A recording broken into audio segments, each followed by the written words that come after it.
दोस्तों फिर से एक बार कंफर्ट भोजपुरी में आप सभी का बहुत बहुत स्वागत है। आप सब हमारे यूट्यूब चैनल कंफर्ट भोजपुरी देख रहे हैं। आप सबको बता दें कि कल खेसारी लाल यादव अपने इंस्टाग्राम पर लाइव आए हुए थे, क्योंकि खेसारी लाल यादव अपने बड़े भाई पवन सिंह के लिए कुछ कहा था राई एंड फॉल में जाने के लिए।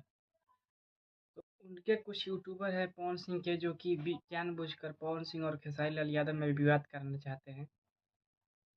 अच्छा भी बोले खेसारी लाल यादव तो भी बुरा लगता है, और बुरा बुरा तो बुरा लगेगा ही, ऐसा कोई बात नहीं है।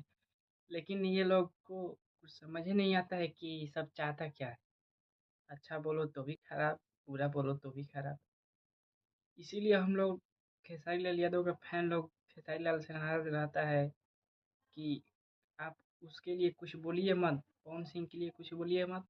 जो कि आप बोलेंगे उन लोगों को खराब लगेगा। इसी वजह से आप लोग थोड़ा सोच समझ के लाइव आया करिए। हम खेसारी लाल यादव से रिक्वेस्ट करें कि आप ऐसे लोगों को सपोर्ट मत करिए। देखिए उनका फैन ही उनके कंट्रोल में नहीं है, तो फिर बात ही क्या है सपोर्ट करने का।